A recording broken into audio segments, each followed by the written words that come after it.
Estás escuchando La Escuela del Aire. Bienvenidos y bienvenidas al programa La Escuela del Aire, un espacio promovido por el Ministerio de Educación en alianza con las direcciones y gerencias regionales de educación y las unidades de gestión educativa local. Las lenguas originarias son parte esencial de la identidad cultural y social de los pueblos originarios y por tanto de nuestra identidad nacional. A través de su uso, los pueblos transmiten sus afectos, tradiciones, cosmovisiones, valores y conocimientos a las siguientes generaciones. ¿Cuál es la situación de nuestras lenguas originarias y qué debemos hacer para seguir promoviéndolas? Hoy nos acompaña el especialista de educación intercultural bilingüe del Ministerio de Educación, Genaro Quintero, quien va a resolver varias de nuestras dudas sobre este tema que nos involucra a todos y todas. Un gusto tenerte con nosotros en esta edición de la Escuela del Aire, Genaro. Bueno, el gusto es mío. Muy buenas tardes o buenas noches, buenos días, dependiendo en qué momento me escuchen, a todos los que escuchan este programa, que es bastante interesante para tratar de seguir aprendiendo muchas cosas sobre nuestra cultura, específicamente en este caso de nuestras lenguas. Bien, Genaro, el Ministerio de Educación indica que en el Perú existen 48 lenguas originarias. Nos consultamos, ¿todas estas lenguas tienen el mismo nivel de uso o hay alguna que se usa menos que otra? Efectivamente, son 48 lenguas originarias que conviven en nuestro territorio llamado Perú, pero agregaríamos una lengua más, que es la lengua que hegemoniza, o la lengua dominante, que es el castellano. Y lamentablemente no todas las lenguas gozan del mismo estatus, no todas las lenguas gozan de las mismas condiciones. Querramos o no, el castellano es la lengua que predomina y es el que silencia a las demás lenguas. Y en ese sentido, las lenguas originarias con relación al castellano vive una situación de atraso, una especie de subordinación. Las lenguas originarias no gozan pues de ese prestigio que sí tiene el castellano. Incluso al interior de las mismas lenguas originarias, por ejemplo, si comparamos el quechua con relación al aymara o comparamos las lenguas andinas con relación a las lenguas amazónicas, el que goza de mayor prestigio viene a ser el quechua. Y esto debido al número de hablantes que se tiene. Aún hay mucho por hacer para poder preservar y lograr que las lenguas se hablen. ¿Hay alguna lengua en particular que se encuentre en serio peligro y por qué está en esta situación? Bueno, si nosotros analizamos fríamente, todas las lenguas originarias están en serio peligro de extinción. Cada año que pasa se va debilitando más las lenguas originarias de manera general. O sea, no solamente son las lenguas amazónicas por decir que tengan 10 hablantes, incluso la lengua quechua está en ese proceso mismo por el desuso de esta lengua en las instituciones públicas, como repito, ¿no es cierto? Y en ese sentido, obviamente, hay lenguas que ya prácticamente podríamos decir que están agonizando por el número de hablantes. Por ejemplo, en el caso del cauqui, solamente tenemos 10 hablantes. Desaparecen estos 10 hablantes,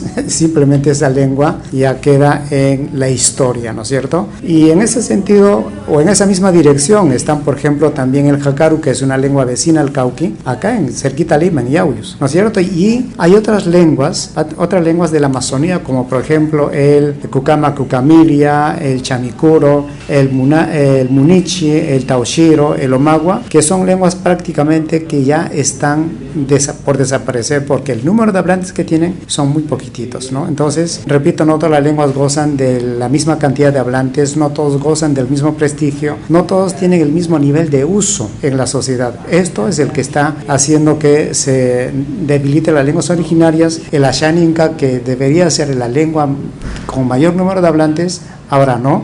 El Shipibo, el Abajún o el Shawi, por ejemplo. Ahora mismo nos deben estar escuchando padres y madres de familia. En este caso particular, ¿qué pueden hacer los padres de familia para poder contribuir en esta preservación de las lenguas? Claro, yo creo que hay una tremenda responsabilidad en los padres de familia. O sea, todos los que tenemos hijos, creo que tenemos la obligación moral, si es que realmente tenemos eso, lo que has dicho al inicio del programa, identidad. O sea, no tanto identidad nacional, sino identidad cultural. Yo soy miembro de la cultura quechua, soy parte de esta nación quechua y mi nación o mi cultura tiene su propia lengua. Pero ¿qué estoy haciendo yo para poder hacer uso de esa lengua? ¿Qué hago yo para vivir las 24 horas en esa lengua? Muchas veces eso es el error que nosotros cometemos. Por una parte, hablamos a favor de las lenguas originarias, defendemos las lenguas originarias, pero lo hacemos con la lengua extraña. O sea, hablo a favor de la lengua quechua, pero lo hablo desde el castellano. Pienso, reflexiono, defiendo desde el castellano. ¿Cuándo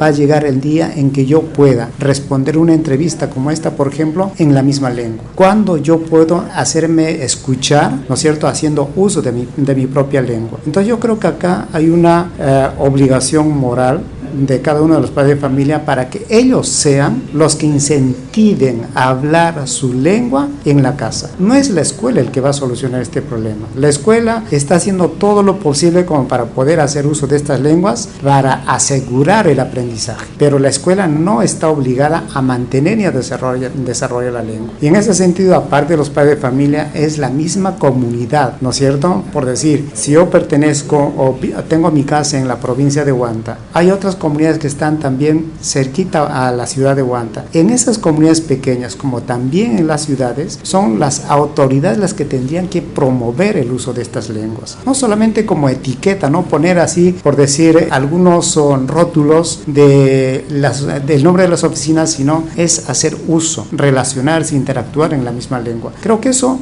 podría ser, porque usted sabe que en las normas que amparan para hacer uso de la lengua ya lo tenemos. Se avanzó bastante para eso. Pero no es el Estado el que va a tener que hacer cumplir el cumplimiento de esas normas. Somos nosotros, los usuarios, los hablantes, los que tendríamos que hacer respetar lo que ya dice la norma. Eso podría ser una parte, por decirlo, ¿cierto? ¿Por qué es necesario proteger esta diversidad? ¿No? ¿Cómo el país, nuestra sociedad, se beneficia con esta diversidad? Mira, si desaparece una lengua, el resto es arqueología. Desaparece una lengua, la cultura viva desaparece y quedará solamente en las vitrinas exhibiéndose algunos restos materiales de esa cultura. El que dinamiza la cultura es la lengua. Y en ese sentido creo que tenemos una tremenda responsabilidad, no solamente en este caso los padres de familia, sino los mismos gobiernos, porque el que le hace rico a un país justamente viene a ser esa diversidad lingüística, pero lamentablemente un modelo como lo nuestro, que viene a ser monocultural y viene a ser monolingüístico, entonces ahí es donde no se está dando el peso que debería darse a cada una de las lenguas, por muy pequeñitas que sean su número de hablantes. Y creo que hay una obligación del Estado preservar esas lenguas, trabajar para que estas lenguas no desaparezcan, sino sigan hablando, sigan cultivándose en las comunidades. Pero creo que en las comunidades por ejemplo, te decía, el Cauqui tiene 10 hablantes.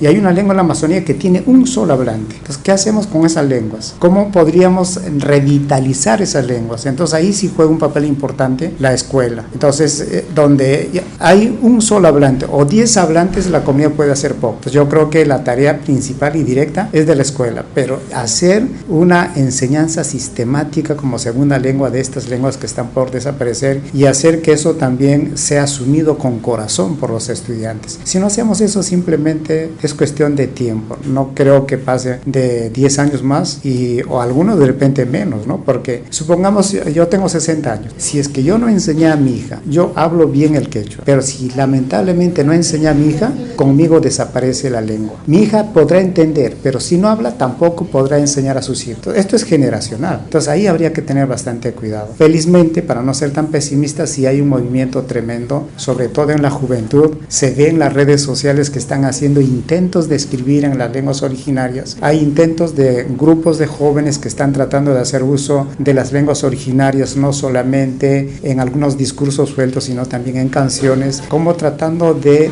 darle un repunte a las lenguas, ¿no es cierto? Entonces yo creo que esa debería ser la tendencia y esa actitud, ese impulso que se está viendo en estos momentos debería ser aprovechado también por el gobierno como para poder darle más empuje a esas iniciativas. Efectivamente, ¿no? Los jóvenes tienen una pasión preocupación por generar cambios importantes hacia la diversidad. Y bueno, en la conversación de hoy hemos podido conocer esta corresponsabilidad que tenemos todos, Estado, la escuela, la comunidad, padres y madres de familia, para poder preservar esta diversidad cultural y lingüística que tiene nuestro Perú. Bueno, Genaro, te agradecemos mucho esta conversación y esperamos poder seguir dialogando en una próxima oportunidad. Ali muñojaps anchata merexikulayki chaynaja chay kay wayra wasinta kama uyariwaqni ama utakunata tayta mamakunata sipaskunata maqtakunata kunay kamusaykichik ama manchakuspa ama penqakuspa kay runa siminchik perimanakusunchik chaywan kay runa simita rimastin qhatarisunchik rikcharisunchik mikusunchik purisunchik puñusunchik mana chaynata ruraptinchikqa kay runa siminchikpas equyaytañam qallaykuchkan chinkayman mirichkan chaynaqa tayta mamallay churiykita rimapayay runa simipi wawaykita rimapayay runa simipi chaynaptinchikqa wakinkunapas qhawawaspanchik ñuqanchik hina rurasqanchiktam rurayta munanqaku ama ya kay qhichwa llaqtanchik equyanantaqa maskasunchu ama kay runa siminchik chinkanantaqa munasunchu chayllam anchata riqsikullayki. Y bueno, eso fue todo en el programa de hoy de la Escuela del Aire. Volvemos a estudio. Estás escuchando La Escuela del Aire. Ministerio de Educación. Compunche Perú. Gobierno del Perú.